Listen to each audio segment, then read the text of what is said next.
प्रणाम। सभी श्रोताओं को मेरा प्रणाम। मैं मीरा, इस देश की बेटी। इस देश में बेटियों को कन्या कहा जाता है। उसे लक्ष्मी, सरस्वती, माँ दुर्गा के रूप में देखा जाता है और नवरात्रा के दिनों में तो साक्षात उसे घर घर में पूजा जाता है। फिर क्या हो गया कि आज वह अपने अस्तित्व की लड़ाई लड़ रही है। वह अपने जीवन की भीख मांग रही है।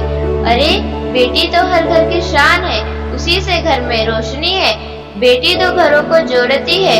तो आइए, बेटियों के सम्मान में हम एक नाटक प्रस्तुत करने जा रहे हैं, जिसका शीर्षक है बेटी बचाओ बेटी पढ़ाओ।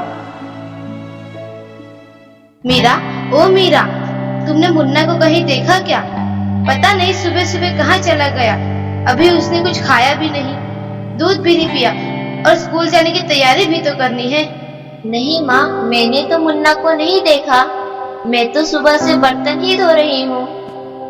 माँ, मुझे भी स्कूल जाना है। मुझे पढ़ना लिखना बहुत अच्छा लगता है। मेरा भी दाखिला स्कूल में करा दो ना माँ। ए छोरी, बड़ी है स्कूल जाने वाली, घर के काम काज अच्छे से सीख ले। आगे चलकर यही तेरे काम आने वाले। पढ़ लिख कर कौन सा तुझको कलेक्टर बनना है? जल्दी जल्दी बर्तन साफ कर। माँ जी, मीरा को भी स्कूल में दाखिला दिला दीजिए ना, उसे भी पढ़ना लिखना जरूरी है। तू चुप कर। पढ़ना लिखना ये तो केवल लड़कों का काम है। उन्हें आगे चलकर घर गृहस्थी की जिम्मेदारी जो संभालनी होती है।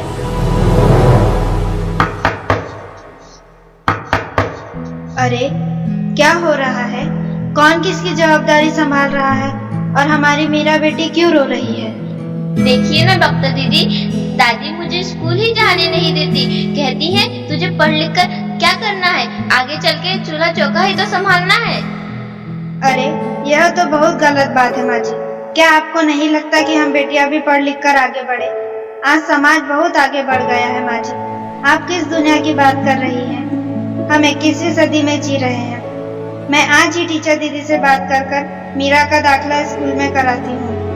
और हाँ, मैं तो यहाँ इसीलिए आई थी कि मुन्ना को पोलियो ड्रॉप दिया कि नहीं। जगह जगह इसके कैंप लगे हैं। अच्छा हुआ बहन जी आप आ गए। अब मुन्ना को पोलियो ड्रॉप भी दे देंगे और मैं इसे स्कूल भी पहुंचा दूंगी। अच्छा मीरा, अब तुम रोना नहीं। तुम जरूर स्कूल जाओगी और एक दिन पढ़ लिख कर मेरी तरह बहुत अच्छी डॉक्टर बनोगी। ठीक है बेटा?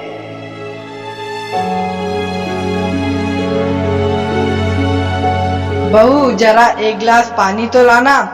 अभी लाई बाबूजी।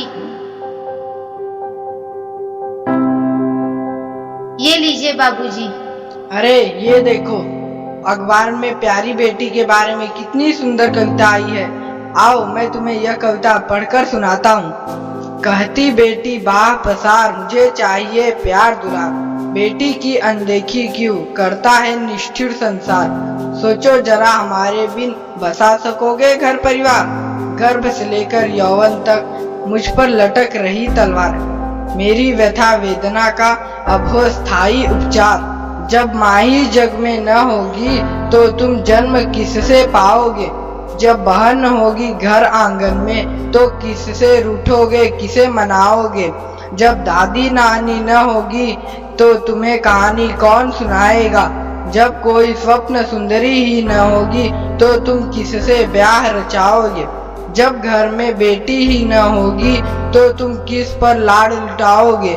जिस दुनिया में स्त्री ही न होगी उस दुनिया में कैसे रह पाओगे। जब तेरे घर में बहू ही न होगी तो कैसे वंश आगे बढ़ाओगे। नारी के बिन जग सूना है, तुम ये बात कब समझ पाओगे। हाँ तो भाग्यवान, कैसी लगी यह कविता, है ना मजेदार? काहे की मजेदार कविता, मुझे नहीं आई पसंद। अरे कोई घर में है क्या? आइए आइए टीचर दीदी, हम आप ही का इंतजार कर रहे थे। हाँ, जरा मैं कुछ दिनों के लिए बाहर चली गई थी, इसलिए यहाँ नहीं आ पाई। डॉक्टर बहन जी कह रही थी आपने मीरा का अभी तक दाखिला नहीं कराया। ये तो बहुत होनहार छात्रा है, हमेशा अच्छे अंक लेकर उत्तीर्ण होती है। हाँ, मैं भी तो यही चाहती हूँ कि मीरा स्कूल जाए, खूब पढ़े, और मेरी यहाँ सुनता कौन है। हाँ हाँ, खूब पढ़ाओ लड़की को और बाहर भेजो। जब कुछ गलत सलत हो जाएगा ना तो मुंह छुपाने की भी जगह नहीं मिलेगी। अरे माँ जी, आप कहाँ की बात कहाँ लेकर बैठ गए। मीरा को 10वीं तक तो पढ़ाई पूरी कर लेने दीजिए, आगे की पढ़ाई के बारे में बाद में सोचेंगे। हाँ टीचर दीदी, हम मीरा को अवश्य स्कूल भेजेंगे। मैं उसे मेरे जैसा अनपढ़ नहीं रहने दूंगी, उसे खूब पढ़ाऊंगी। कल मीरा को तैयार रखना, मैं उसे लेने आऊंगी। क्यों दादाजी, सही कहा ना मैंने?